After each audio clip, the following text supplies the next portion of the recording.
Let me be clear about something that the Pentagon is desperately hoping you will not fully understand. 30 minutes. That is the time that North Korea's strategic rocket forces gave an American-guided missile destroyer operating in the East China Sea to reverse course or be engaged by anti-ship ballistic missile systems that were already in their terminal targeting sequence. Not a general warning, not a diplomatic protest through back channels. A direct weapons-hot operational communication from a North Korean naval coordination officer to the bridge of an American warship that has been operating these waters as though it owns them. The USS Benfold, a Flight 2A Arleigh Burke-class destroyer, reversed course. It turned around, and the United States Pacific Fleet Public Affairs Office described the maneuver as a routine change in operational pattern. That is not what happened.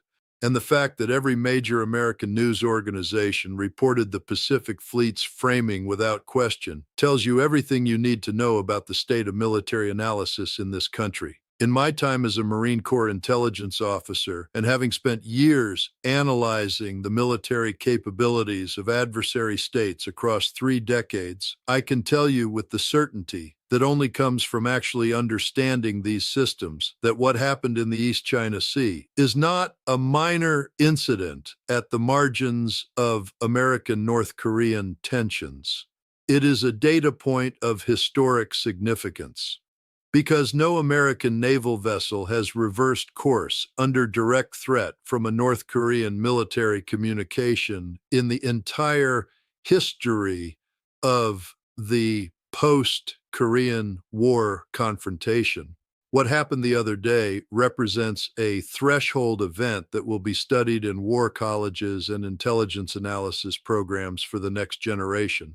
Stay with me, because what I am about to explain to you is not in any briefing that the Department of Defense has prepared for public consumption. Let us establish the baseline facts first, because the publicly verifiable elements of this incident are alarming enough on their own. The USS Benfold was operating in the Yellow Sea and East China Sea corridor as part of what Pacific Fleet describes as routine freedom of navigation operations. These operations are real, they are conducted regularly, and they serve a genuine doctrinal purpose in maintaining the legal precedent that international waters remain accessible to all flag nations regardless of the proximity claims of coastal states. That is the official framing, and it is technically accurate as far as it goes. What it omits is the operational context in which this particular transit was occurring. North Korea had conducted 3 ballistic missile tests in the preceding 11 days. Those tests included a launch of what South Korean and Japanese Defense Ministry analysts assessed as a Hwasong-17 intercontinental ballistic missile variant, which flew approximately 6,000 kilometers in altitude during a lofted trajectory test, demonstrating a theoretical flat trajectory range well in excess of 15,000 kilometers. American carrier strike group George Washington had transited through the region 6 days prior with South Korean naval assets in a joint exercise that Pyongyang described publicly as a hostile military provocation requiring proportional response. The USS Benfold's transit occurred in that specific context. It was not routine. The timing was deliberate. And North Korea responded to the deliberate provocation with a deliberate escalation of its own. Before we go any further, I need you to understand what North Korea's anti-ship ballistic missile capability actually represents, because the commentary you are consuming is completely inadequate to the reality. North Korea's development of what analysts designate as the KN-23 and KN-24 short-range ballistic missile variants has been publicly observed and tracked since the first flight tests in 2019. The KN-23 in particular represents a technical leap that the American defense establishment was slow to acknowledge and is still slow to explain to the public with honesty. The KN-23 is not a simple ballistic missile on a predictable parabolic trajectory.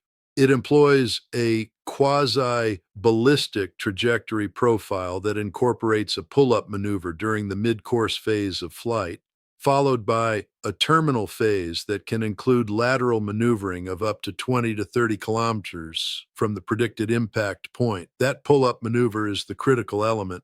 It means the missile initially descends toward its target on a trajectory that appears, from the engagement geometry available to American Aegis radar systems, to be on an intercept solution. Then the missile pulls up and extends its range, forcing the Aegis fire control system to recalculate the engagement solution with degraded time available. The result is that the effective reaction time available to a ship's combat information center against a KN-23 threat is somewhere between 40 and 50% less than the reaction time available against a conventional short-range ballistic missile threat. 40 to 50% less reaction time is not a marginal capability improvement. It is the difference between having time to engage and not having time to engage. The Hwasong-4B, which is the designation applied by South Korean intelligence to the variant that North Korea has been publicly testing as an anti-ship ballistic missile platform, incorporates terminal phase maneuvering guidance derived from technology lineage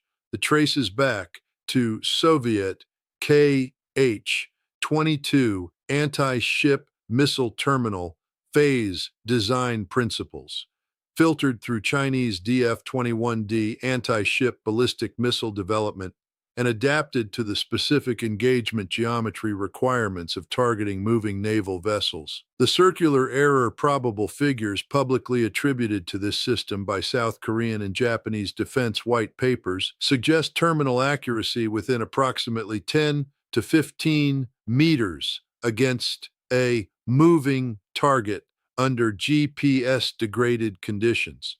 Against a destroyer with a beam width of approximately 20 meters, that accuracy figure is sufficient to achieve penetrating hits on the first or second round fired. These are not theoretical capabilities under development. These are systems that North Korea has repeatedly test-fired, publicly analyzed in its own defense publications, and explicitly threatened to use against American naval forces operating in waters that Pyongyang considers within its defensive perimeter. Now, let me tell you what the mainstream media will not tell you about the 30-minute ultimatum and what it reveals about the current state of American naval deterrence in the Western Pacific. The Arleigh Burke-class destroyer's primary anti-ballistic missile intercept capability in a theater air defense role relies on the SM-3 Block 2A interceptor. The SM-3 Block 2A has an advertised kinematic capability against medium-range ballistic missiles in the mid-course phase of flight. Against a short-range ballistic missile like the KN-23 that employs a quasi-ballistic trajectory with terminal maneuvering, the engagement geometry is fundamentally different.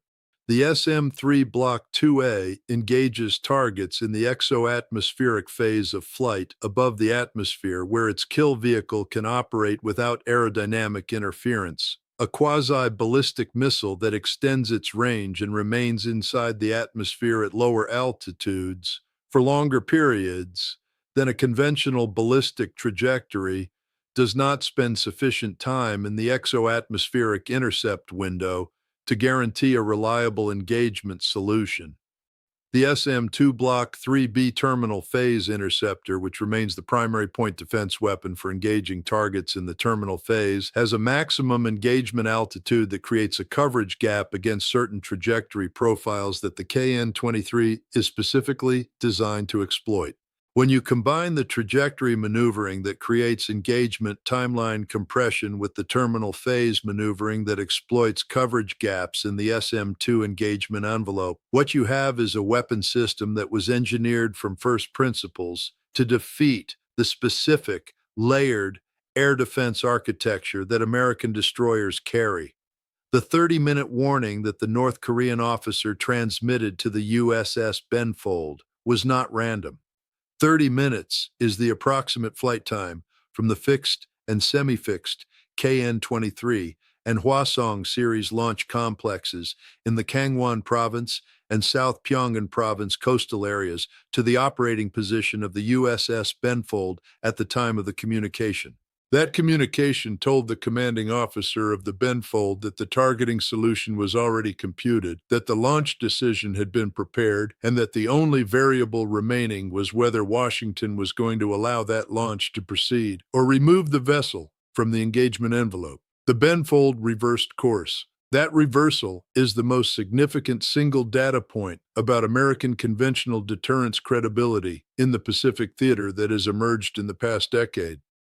Keep watching, because the next part is where this stops being a story about a single incident and becomes a story about the collapse of the strategic framework that has organized Pacific security since 1953. The political consequences inside the American national security establishment of what happened with the USS Benfold are not visible to the public yet, but they are severe and they are cascading.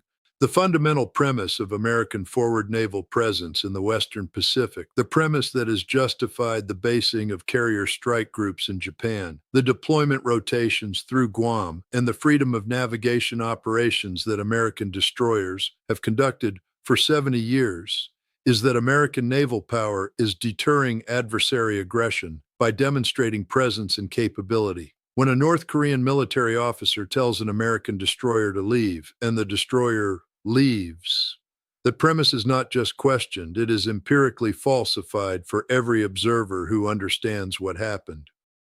China's People's Liberation Army Navy senior officers watched this incident with extraordinary attention. Taiwan's Defense Ministry watched this incident. Japan's Maritime Self-Defense Force watched this incident. South Korea's Joint Chiefs watched this incident. Every actor in the Pacific security environment just received a data point about what American forward presence actually means when North Korea decides to test it with a weapons-hot communication rather than a diplomatic protest. China's response to this incident is the dimension that makes the geopolitical stakes genuinely alarming. Beijing has been watching North Korea's anti-ship ballistic missile program with interest that goes well beyond the passive observation of an allied state's military development.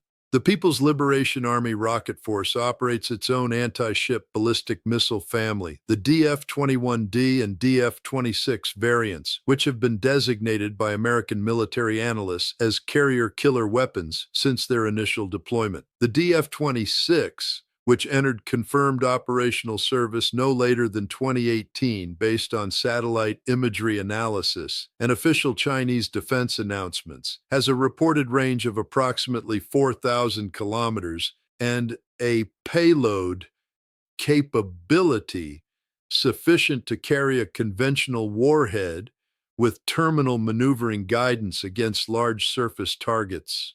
If North Korea's much smaller and less technically sophisticated anti-ship ballistic missile program has already demonstrated the capability to drive an American destroyer out of a contested operating area with a 30-minute ultimatum, then the question that Beijing's operational planners are asking right now is what the DF-26 would do to a carrier strike group in a conflict scenario where the Chinese had no incentive to limit their engagement. I have been in enough military environments to know that the answer to that question is driving planning assumptions in the Pacific Command that have not been shared with the American public. The South Korean dimension of this crisis adds a layer of complexity that deserves your full attention.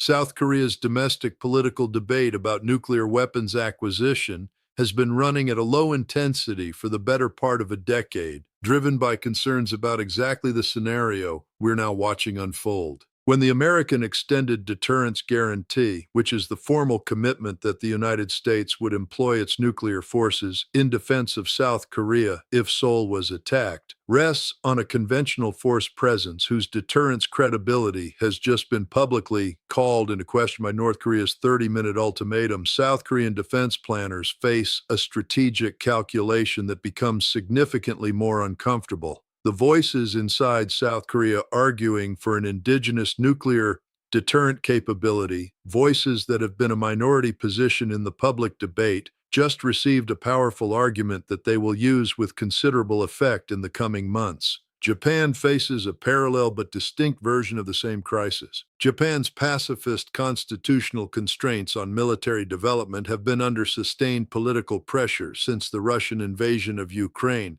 demonstrated that geography is not a reliable deterrent against revisionist military powers. Japan recently approved the largest defense spending increase in its post-war history, authorizing a defense budget expansion toward 2% of GDP over 5 years.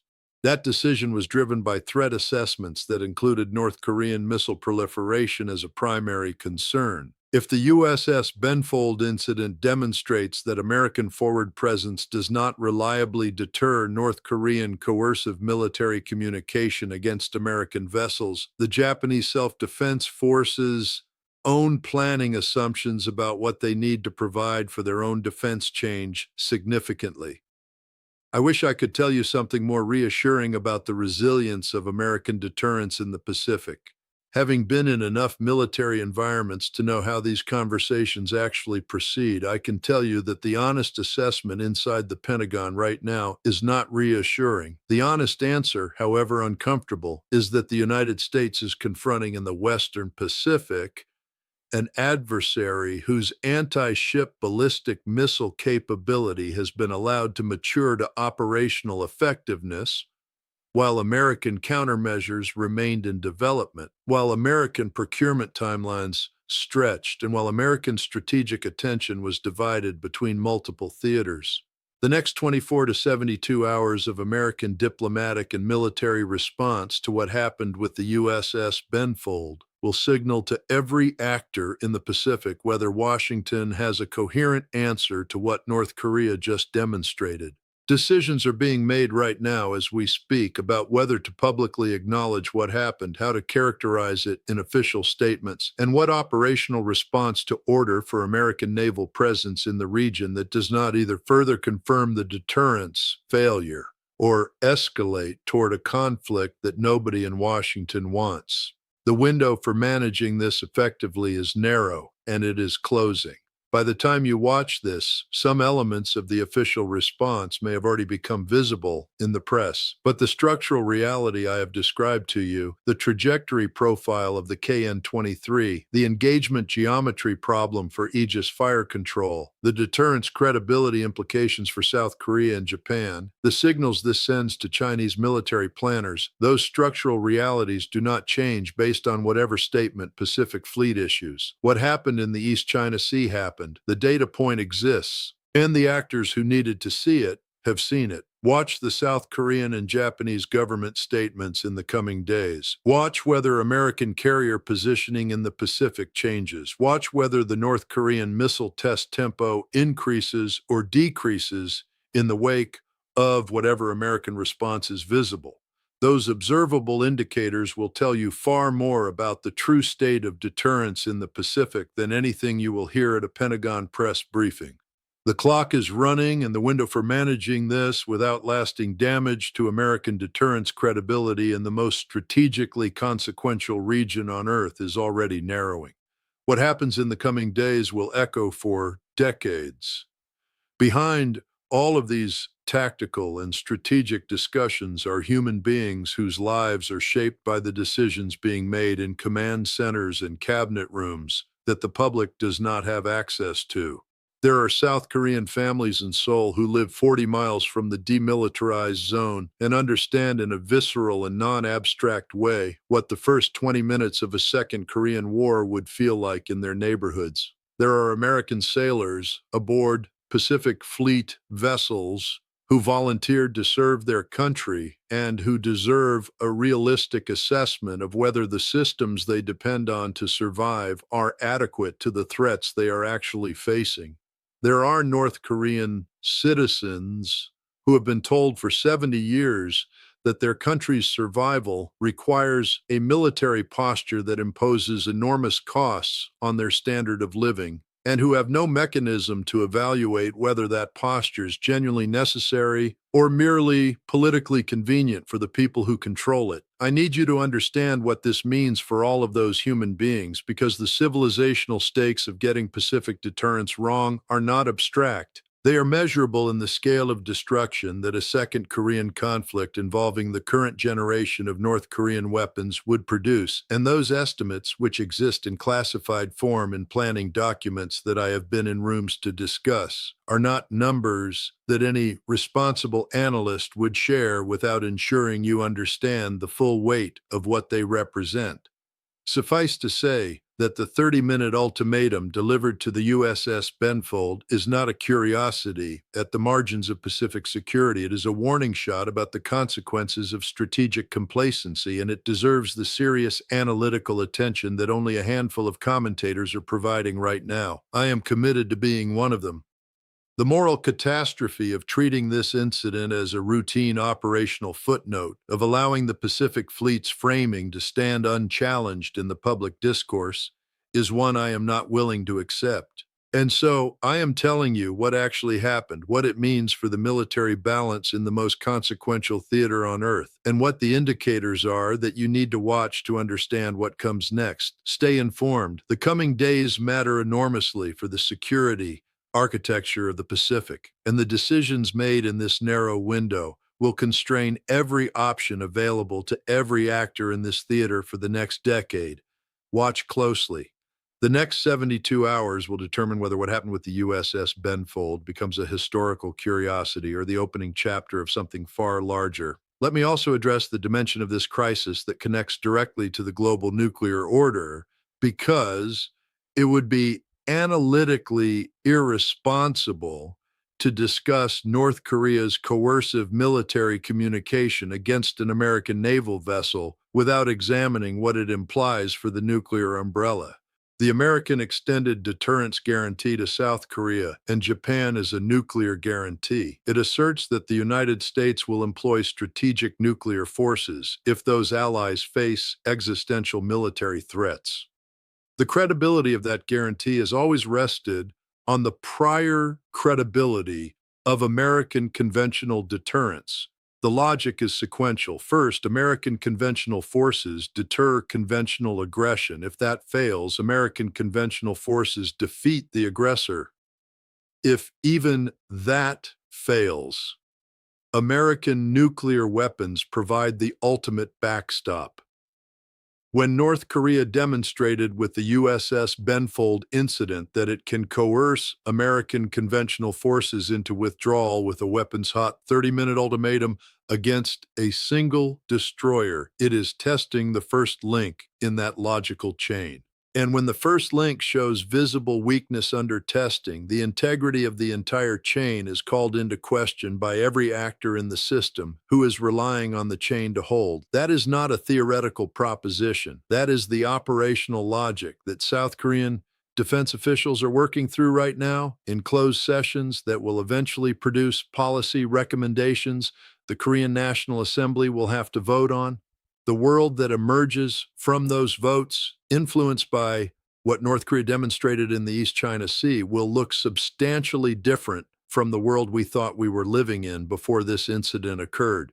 Decisions being made right now, as we speak, in Seoul and in Tokyo and in Washington will shape that emerging world. And you need to understand what they are deciding and why, because the consequences will reach far beyond the Western Pacific. One final element demands your attention before this analysis is complete. The 30-minute warning itself, as a communication act independent of its military technical content, is a strategic signal of a kind that the United States has not received from a nuclear-armed adversary in a direct operational context since the Cuban Missile Crisis of 1962. In 1962, the Soviet Union and the United States were communicating through back channels, through intermediaries, through letters between heads of state about nuclear thresholds and escalation management, while simultaneously posturing forces in the Atlantic and the Caribbean.